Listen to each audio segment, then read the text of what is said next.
Welcome to Topper Talk, your number one Western Kentucky athletics podcast. I'm your host, Stephen Moffitt, and I'm joined by co-host Tyler Bailey. Hilltopper Nation, whether it's happening on the hill or on the road, grab those red towels, stand up and cheer, because it's up next on Topper Talk.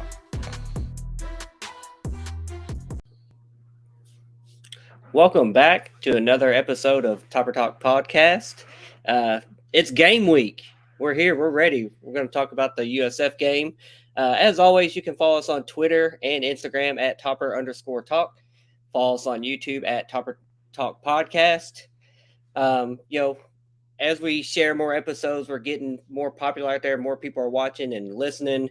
Give us a retweet. If you like our episodes, share the links with people that you know that are also WKU fans. Rate those episodes, subscribe so that you're getting our episodes every time we drop a new one. And hit us with a review or a comment. We'd love for our listeners, the loyal listeners that have been here since day one, help us grow, help us reach more WKU fans, because that's what it's all about. As always, I've got Tyler here with me, man. It's game week. We're now 3 days away. We're recording just 3 days away now, and it's that close. I can feel it. Tyler, man, you ready to get into a USF preview? I got two things to say. Let's go. Absolutely, because it's go time, man. I mean, it literally feels like it's here. So I'm ready. As always, before we get started, I do want to talk about our sponsor. That is the Fireman Moving Company. They are the official moving company of WKU Athletics. They are local or long-distance movers staffed by current or off-duty firefighters. They have been professionally moving commercial and residential properties since 1992. They are founded by proud WKU alumni, and you can call them for any and all moving needs at 270-791-1755. And make sure to follow them on Instagram at the Fireman Moving Company.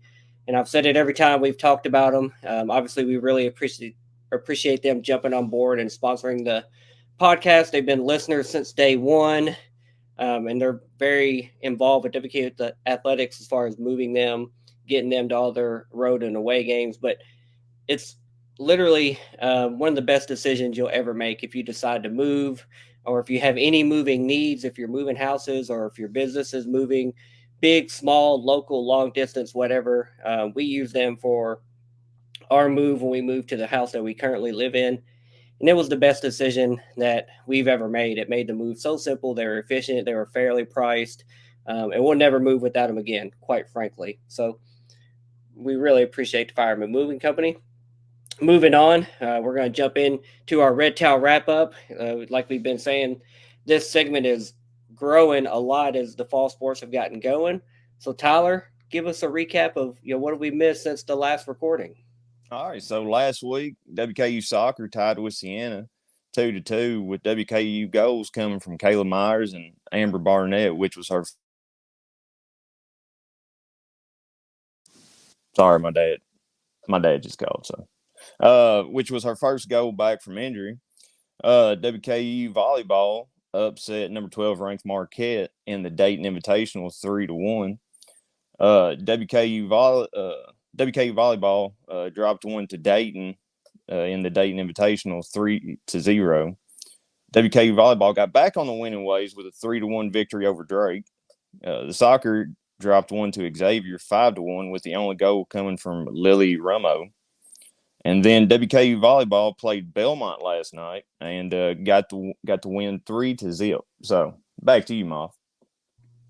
Yeah, really good crowd last night for that the Belmont game. It was the first home game of the season. I got to be there with the family. The announced crowd was over 2,000. They had the whole pep band there. Like, it was a really, really solid volleyball atmosphere. Looked like a lot of students were there, and I really hope that continues for the rest of the season for the volleyball Hilltoppers, because that is the best program on the hill, the most consistent program on the hill. Travis Hudson and staff does an incredible job. They win a lot of games, win conference and tournaments, and they're ranked in top 25 for 50 consecutive some odd weeks now. And going to the NCAA tournament just yearly now, it's a given. We know they're going. And then the other thing I wanted to touch on was the Tops Win You Win ticket promotion for $50. They did announce that promotion a couple days ago.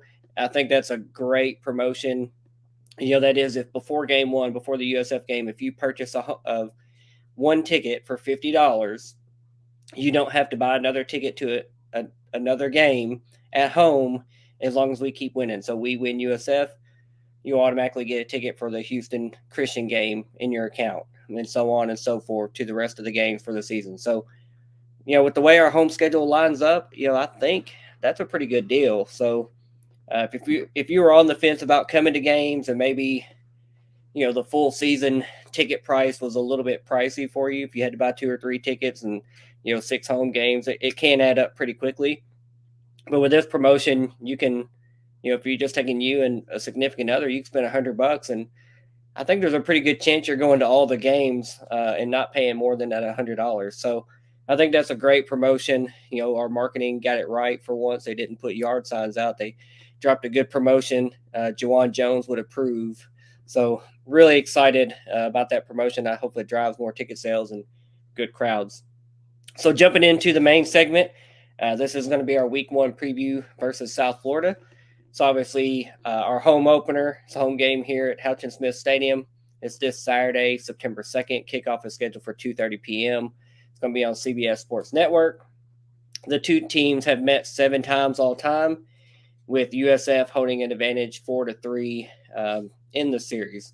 Their last meeting was in 2015 in the Miami Beach Bowl, ironically against Willie Taggart, who had previously coached here and then took a job there, with WKU winning that game 45-35. Their last meeting in Bowling Green was in 2009. USF won that 35-13. And the following year in 2010, they played in Tampa, and USF won that game 24-12. Like I said earlier, and I've said it before, this is the Willie Taggart Bowl. This game is a contractual fulfillment of USF hiring away former head coach and quarterback Willie Taggart when they hired him away after the 2012 season. So finally getting the home game here this year, and then the return game in Tampa is currently scheduled for 2031. So this year's meeting, both teams are facing some adversity in coaching and roster turnover. Coaching wise, USF has hired a new head coach and obviously some assistants to go with that. WKU with Helton and our defensive coordinator Summers here, but we do have a new OC and we have a lot of new position coaches on the roster. WKU was 9-5 last year and is looking to open, this potentially special season with a statement win. Last season, USF was 1-11, and they fired their head coach Jeff Scott after 9 games. And then they brought in Alex Galesh, who was formerly the offensive coordinator at Tennessee the last couple of years. So Tyler, that's just a quick overview and a recap of this matchup and the series, and maybe kind of what to expect. So what's your take on the matchup just on paper before we dive into the Joes and the X's and O's? Well, I think this is a great matchup. I think it's going to be a good test to see how our defense, especially, we'll get into this later, but run defense will be able to hold up against them. I am excited about this team. Some teams start with cupcake teams. We decided, no, let's play something, of our own. I guess a G5 talent. Some teams go against the FCS. We know how that goes with us. A few years back there for a little bit. So no, I'm really glad we're playing against this coach and this football team, man. Yeah. Now, initially with this episode, we had planned on having a USF guest on to join us and shed more light on their team and their program and just all the changes that they've had since last season with firing a coach and now hiring a new one, a new staff, and obviously the roster turnover, etc. that goes with that. Without just talking about the portal, when you have a head coaching change, there's going to be even more influx of players coming and going. So, unfortunately, though, the hurricane down in the Gulf of Florida had other plans and made it unable for our guests to join us. But we were able to bounce a couple questions off them just to get their feeling just on the team and what they're kind of expecting this year. So I did ask John from the Herd USF. I asked him how they how they felt about Coach Galesh being hired um, from Tennessee. And he said the fan base is cautiously optimistic after having two really bad head coaches. Galesh seems like a blue collar, keep your head down and grind kind of guy, and not a catchy slogan. And he's trying to create a culture similar to his previous stop. He's already doing a way better job of high school recruiting. The indoor practice facility opened the week after Jeff Scott got fired. And this is the first full season we've got to use it for recruiting. Also, the USF NIL collective seems to be stepping up to the plate and helping them out more. And the on-campus stadium and football operations building will be done by 2026. Which, if you've seen the renderings of that building, it looks pretty nice for what we may get to experience when we're down there in 2031. Obviously, hoping to make that trip. So then we asked, what are some of the offensive players that we need to be aware of? Obviously, there's been turnover. And he highlighted a few guys that we need to be aware of. The first one was Donovan Jennings, who's a senior offensive lineman who's returning. And then their top two quarterbacks are returning in Gary Bohannon and Byron Brown. Then he also mentioned a running back transfer from Florida, Naquan Wright. So, Tyler, what do you know about these offensive guys? What do we need to be aware of and prepared for what they may be putting on the field and testing our defense with? All right, so Donovan Jennings, he's a left guard. He's 6'5", 312 pounds. He's got 21 starts under his belt, 19 at left tackle and 2 at right guard. That's a pretty good sized boy. I think he could stop some of our players, but that's just one man versus a whole front and linebackers that he has to deal with, and he just ain't man enough to do all that. Their quarterback, Gary Bohannon, last year he threw for 1,070 yards and rushed for 386 yards on 60 attempts. So he averaged 6.4 yards per carry through 7 games because after that he got injured and he was out. And he also threw for 6 TDs with 6 interceptions, and he rushed for 3 TDs. So I think both their quarterbacks could be dual threat, depending on which one gets it. But that Gary Bohannon, he's a transfer from Baylor. He transferred there after the 2021 season. And while he was there, he threw for 2,200 yards. Obviously he likes to throw the ball. Byron Brown, he threw for 404 yards in 2 starts last year with 5 TDs thrown versus 1 interception. And he also rushed for 208 yards with his average yards per carry being 5.8, and he rushed for 3 TDs. So them, depending on which QB they're going to put on, you had to watch both of them because I feel like they could go with the read option or this offensive coordinator or this head coach / offensive coordinator coming from Tennessee the last 2 seasons. He's obviously going to like to make explosive plays if he can. Their running back, the Naquan Wright, the transfer from Florida, who in 3 years he rushed for 1,138 yards.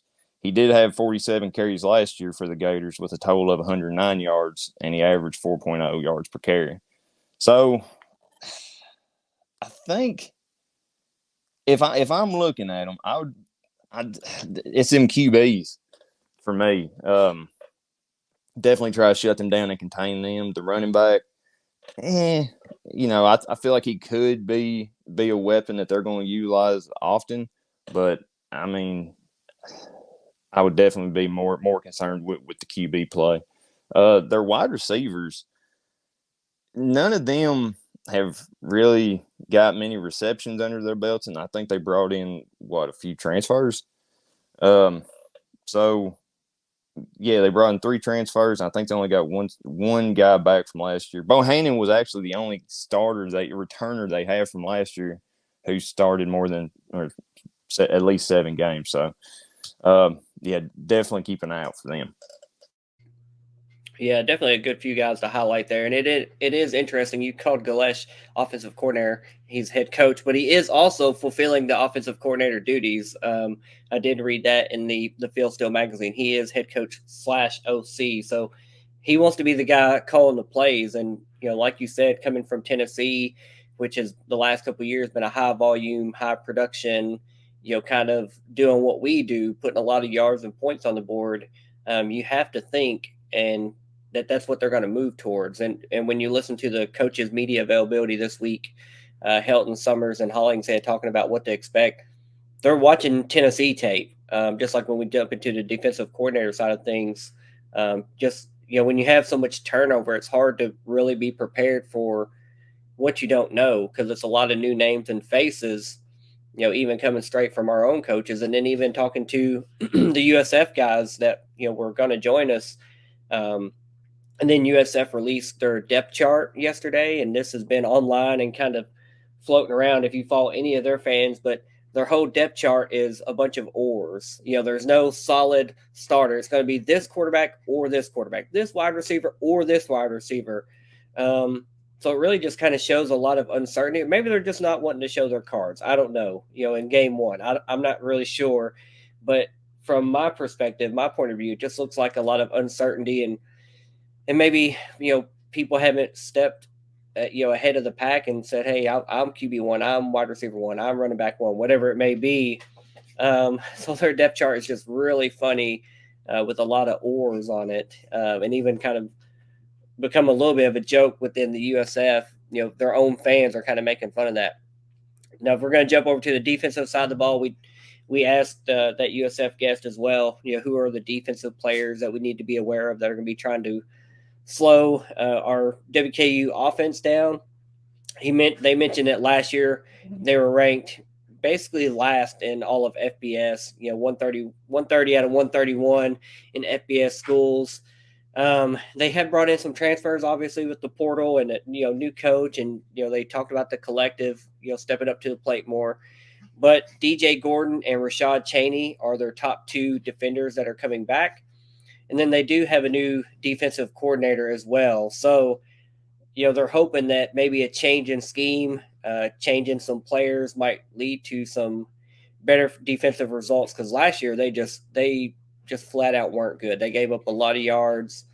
And then the second half of the season, they gave up a lot more yards when they were already giving up 400, close to 500 yards a game. Then it pushed up close to 600 yards a game. So just that side of the ball is really, when that's their weakness and our offense is our strength, could be a long day for them. Tyler, what do you think about their defensive side of the ball and who we need to be prepared for?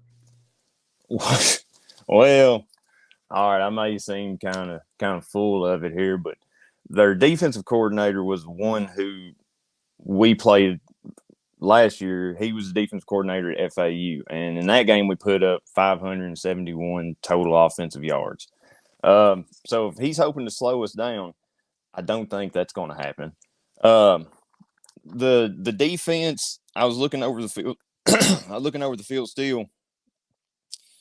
Their leading tackler, he's gone, but he still had 113 yards. Their tackles, 113 tackles. Their second tackler, James DJ Gordon, he transferred in from Minnesota after 2001 season, and he only had 66 tackles, 6.5 tackles for loss, 1 pass breakup, and 1 QB hurry. And Rashad Cheney, he's down on the stats board. He had 16 tackles with 3 tackles for loss and 1 QB hurry. So, you kind of alluded to it. Last year they was 131 out of 131s, and I don't know. It's too soon for their defensive coordinator, I think, to get the players in there to beef up that defense. But so I think our offense is going to just have a heyday with this team. I would be in much agreement there. I think Orlando Brown, I think the defensive coordinator, like you said, came from FAU. We did have a little bit of a rough time at FAU. It went to overtime, and we all remember the Josh Simon catch to win that game in overtime. So obviously we hope we take care of things a little earlier in this game. I think they're kind of starting from a deeper hole than when he had established there at FAU last year. So, obviously I think that's really going to play into our favor, kind of their weakness and trying to rebuild that side of the ball.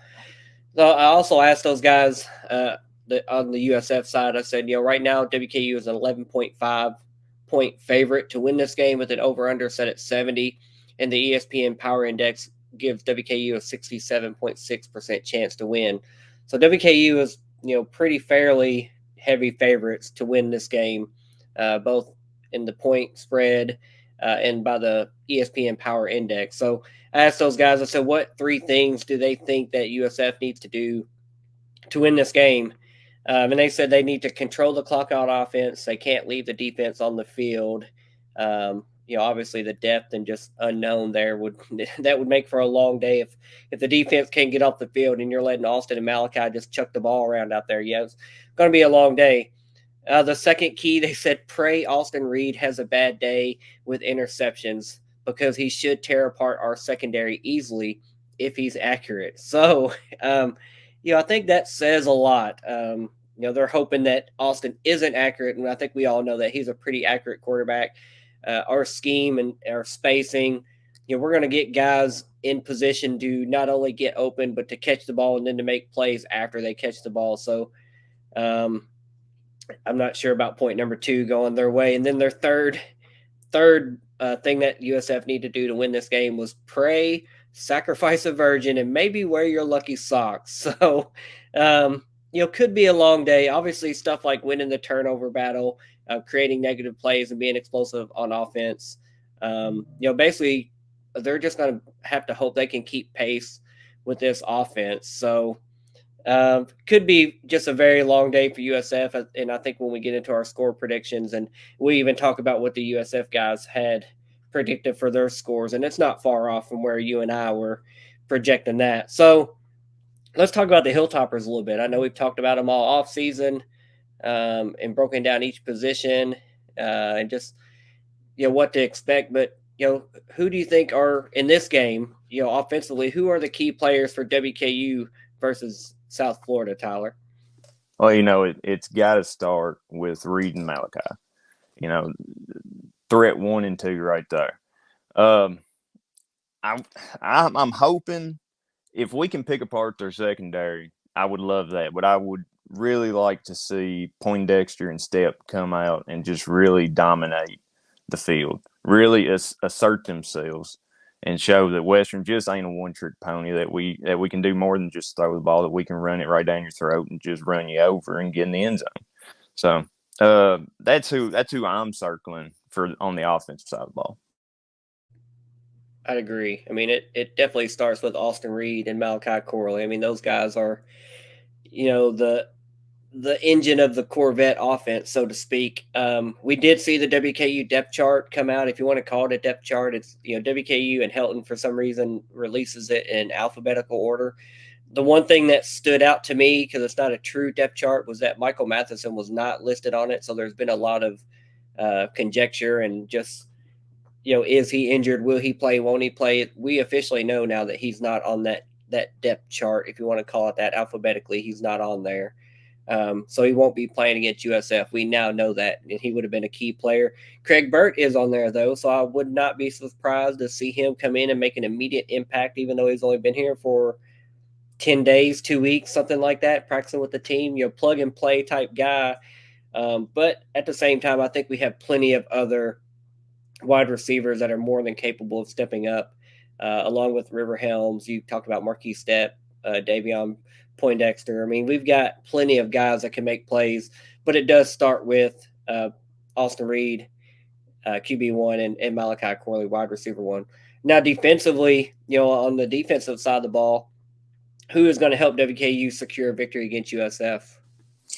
Well, as I stated earlier, the quarterbacks, they seem to run, and their coach even said their running backs is the strength of their offense. So I think you got to circle Jaquez Evans, Nico Cooper, and Kendrick Simpkins. I think you're going to need them to stop the run. Of course, Nante Davis and the D line to plug up them holes. But those are the ones that I think defensively need to key in, get in the backfield, and at least limit the runs so they don't, extend it. I'm going to go with Jaquez Evans, one, because We know that guy likes to live in the backfield. He's going to apply pressure to their quarterback. And obviously we hope he breaks that single season sack record as we talked to him about. So I think Jaquez Evans is going to be a major piece of every game, but especially this game.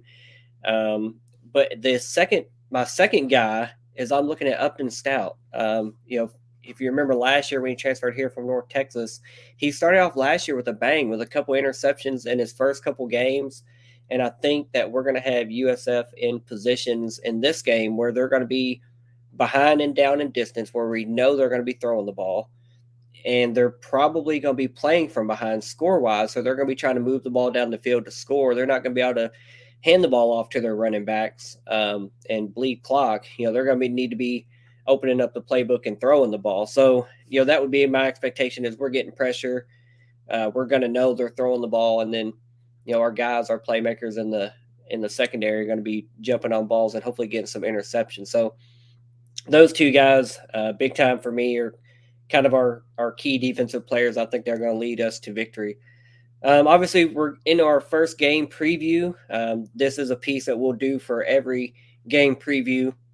We're going to talk about what are our three keys to victory for WKU to win this ball game. We heard from the USF side what they think they need to do or will have to do to pull this upset. So Tyler, what are your three keys to victory for Western Kentucky against USF?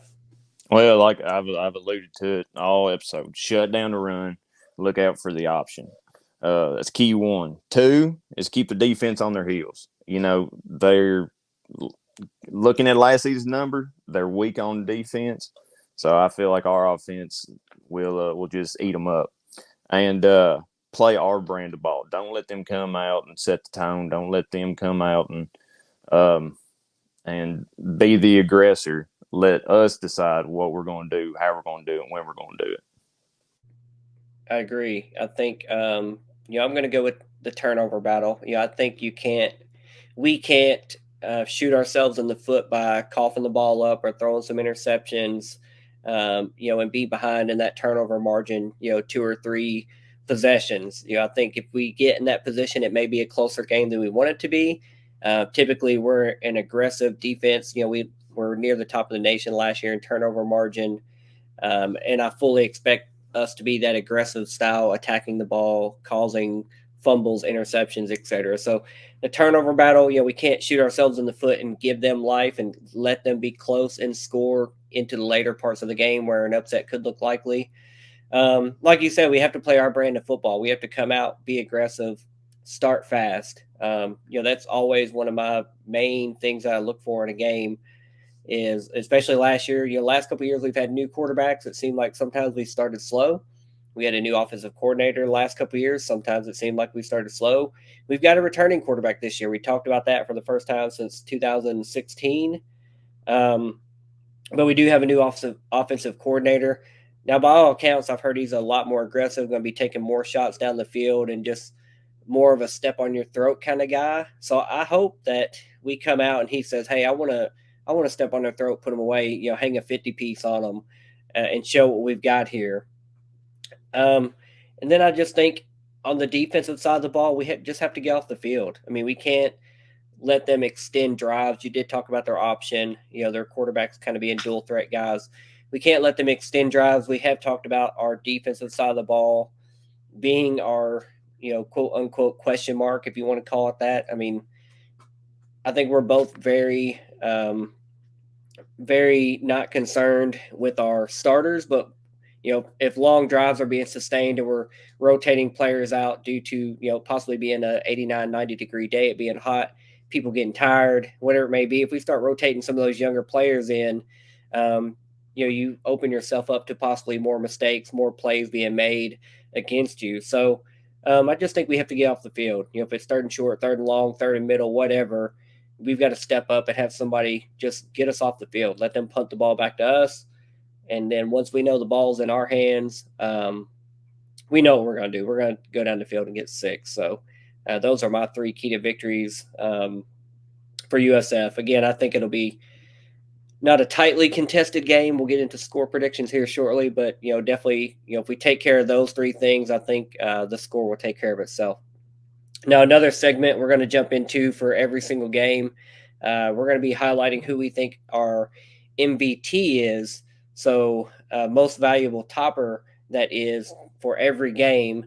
And obviously, this will change game by game, just as we get to see more of the offense in this year's version, and who we're playing. Depending on who we're playing, that could be a different player. So, Tyler, who is going to be your MVT, your most valuable topper for Game One versus USF? All right, call me a basic white dude, but this one I'm going to have to go with Austin Reed. He's got to spread the ball out and get us points on the boards by, like you said, being aggressive, taking shots down the field, or just, hitting different receivers whenever they're open, not turning the ball over. We're going to need him to step up and be aggressive like he was last year versus USA. It looked like everybody was having fun in that game. He was having a freaking ball. So that's going to be my most valuable topper. Yeah, I think mine is also going to be Austin Reed, and I don't know that it won't or will be every game this season, but Game One, known entity, it's going to be him or Corley for me. And I think with our wide receiver options and weapons, it could be any number one of guys as we spread the ball around, but it's going to be coming from Austin Reed. So his arm has got to lead us to victory. He is my most valuable topper against USF. I think he'll be the driving force to why we win this game. Now we're going to jump into score predictions. Tyler, how do you see this game going, and who do you think wins? And are you sticking with your preseason score prediction? Who you got? Well, I am sticking with my preseason 45-23 tops win, you win. Anybody who does a $50 promotion, get prepared to come to Houston Christian for free. Um, I I think our offense is just going to eat this defense up, like I stated earlier. I don't think that they will be able to stop us. I think we're going to take care of business, and I think we're going to roll to a big victory. First game of the season. I know we got to knock some of the rest off. Every team has to, but I feel like ours is going to be running pretty smoothly. I'm right there with you. I mean, I'm sticking with my preseason score prediction. I went 45-17 Hilltoppers. I don't have any reason to change that, to modify that at this point. Even though we did talk about that in the preseason, the preview episode, a lot could change before we get to games down the road that we might need to alter our predictions. But I'm going to try to stick with mine as much as I can. 45-17 sounds good to me. And I also want to mention, I asked those couple, the USF guys, Herd USF fan account on Twitter. I asked them what their score prediction was. And I got two predictions from them. One of them was WKU wins 49-21. And he stated, "We are squarely in you're bad until you're not" territory for USF. So, sounds like those guys need to prove it. They want to see their team prove that they've improved on the field. And then the other score prediction I got from those guys was 45-27, a WKU victory. So it looks like we're all kind of in that same area of WKU scoring 40 plus, USF being in that 20-ish area. Just kind of a lot of unknown with their offense and how their new system is going to be implemented.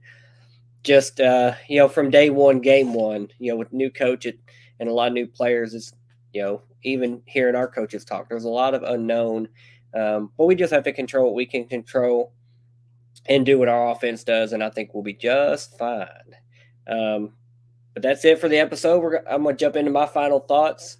Obviously, man, we're just so excited that game week is finally here. We've been leading up, since the spring game, talking about this team, talking about the schedule, talking about the players, coaches, just everything. And now, it's literally here. We're days away. I can't wait to be back in Houchin Smith Stadium, just soaking in the crowd. It's supposed to be a beautiful weather game. It's not going to be cold. It's not going to be rainy. It's going to be nice and hot outside. So obviously, bring your family, bring your kids, bring yourself, bring friends. Let's pack that place out.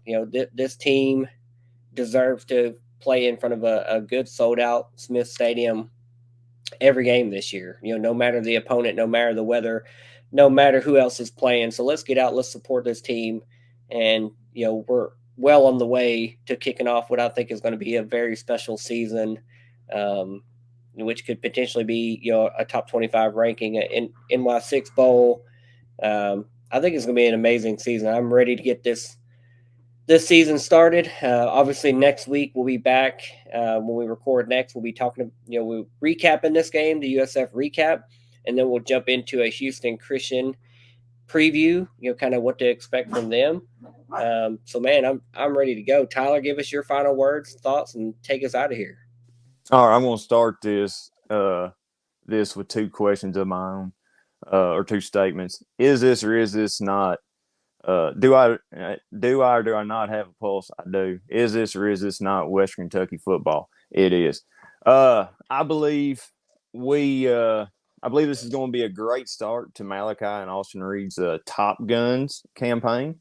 I think that's pretty awesome. I think football time in South Central Kentucky in Bowling Green area, it's a great time. Weather's going to be perfect, like you said. Students stay till after halftime. Don't leave at halftime. You got to soak in the entire game day experience. Come to the Houch. Be loud, sell it out, wave your red towels. Let's watch Western have a start season off with a victory, man. It's that time of the year again, boy. So I guess that's going to be it for today. Moff, who has it better than us? Nobody, buddy. Go Tops. Later, guys. See? On Topper Talk.